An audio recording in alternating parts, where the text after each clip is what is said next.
the inaugural running of the event, and so we never really tested ourselves on the course. But I think whenever you get a collection of athletes like we had last year and like we have this year, and the conditions are favourable, I think you get fast times. I mean, this is one of the marquee events around the world now, the way our sport is structured. Obviously, Kona is the jewel in the crown, and then you have the regional championships. So I'm not going to sit here and predict that 8 hours will go again, but I think, you know, like I said, with the class of athletes that we have gathered and the qualifying points up for grabs, and you know, if the conditions play their part too, you could see a fast race on Sunday, definitely.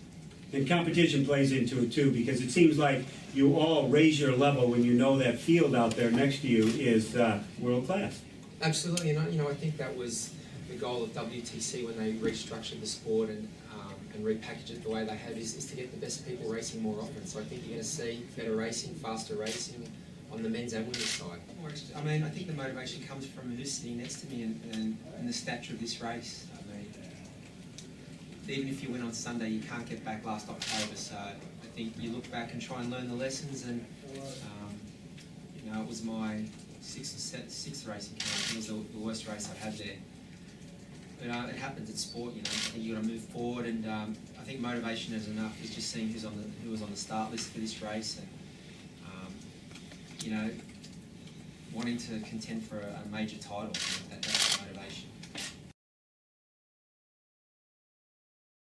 Sunday after I'm in New Zealand, you know, I spoke to my wife Jenny and was like, "No, I'm not coming here." And I was pretty trash, but then you know, the recovery was my best recovery ever after an Ironman. So sort of a few days went past, and then it was just only last week I booked my ticket and thought, oh, what the hell, I've got nothing to lose. So I had such a great time here last year and running with, you know, Crowe for sort of, I don't know, 35, 36 Ks, and it was a great race, and just sort of remember that run, and you know, we were running along and, you know, sort of 3:30 K pace, and you know, Craig was just kept asking me what sort of splits we're doing, and I was like, shit, we're going to blow at some point. Yeah, so we got away and that was it. But yeah, it was an awesome race and fond memories of it. So I just wanted to come back and enjoy the experience again, and we'll see how. Yeah, I don't know what to expect after 3 weeks ago, but just hoping to, you know, I'll feel better. Well, the key this year then is that you've got to ask him questions if you're out there together. Make him answer. Yeah, we don't say much to each other out there, but you know, that first 10K of the run was, it was, you know, Craig, me, Aniko, and Freddie, and we were just ticking along. And his watch kept beeping, so I was asking, what's the beeping all about? His watch kept beeping. So it was, yeah, no, it was a cool day. And, it worked. It was his tactic to bother you. Yeah. If they're a great runner, then yeah, you can't let them go up the road because it's just too hard to pick them back. So I think this race is definitely, you know, a race where you've got to look at all those guys, and you know, as Marino said, Vittel will go up the road and he'll take off, but you know, he's not the strongest runner, but you just look at the other guys around you, and hopefully you come off the bike with them.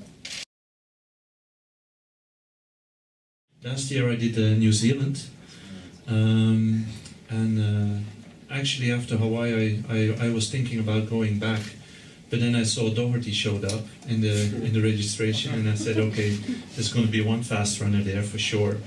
So, and I might not make it in time, which the race was 3 weeks ago. So, and feeling where I was 3 weeks ago, I probably wouldn't be a factor against Doherty. But anyway, I thought, if there's one fast runner, maybe I should even go for a race where there's 4 or 5 fast runners. So that's where I came up with this option. Okay, because? Well, there's 4, 5, 6, 7 fast runners here, so why go for one fast runner to compete against if you can choose 6 or 7? We'll make the life hard. That makes sense for him, but for us, we don't. I love that. I love that analogy. So, since you have been here for a month and training out on the course, you like the course? I've been in Ocean Grove for 3 weeks, and I moved here on Monday. But I did the bike course by car yesterday. Went really well. Had good legs. No, but it's interesting, and I watched the whole. I saw the whole course, every meter of it, and yeah, I'm anxious. I'm actually a little bit nervous to do this race. Nervous? Why? Just. Yeah, well. I had a rough time after Hawaii. I know after rough times the ball mostly bounces back, so I just hope this ball bounces back too. in this race, I think Vettel is going to be way out there after the swim. So it could be a 180k chase for everybody sitting here on this table and maybe 10 other guys. So it's yeah, I mean, some of us can still try to break away from the big pack, but I think Vettel is going to lead probably the whole bike for sure. I came out of Hawaii with 0 points, so I need some if I want to go back next year. So that's one thing. If I get beaten by all these 6 fast runners, I still have the points that I would have if I win in New Zealand. Then again, I've always been looked at as a super biker and a guy who can run. If I look at myself in the mirror, I should be running like hell with these skinny legs. So I really wanted to give it a shot and see what I can do against a big field. I've also been commented on the fact that I always used to go to easy races. I changed that last year and went to Germany and beat them at home soil. So yeah, this is another huge race, if not the strongest field I ever competed against outside Hawaii. And yeah, I'll give it a shot. Why not change your life a little bit? And just on that, you clearly, Hawaii shook you up a lot last year, didn't it? This was the worst experience in my life, I guess. It took me a huge amount of time to get over it in winter. Yeah, I was ready to wrap it up down there.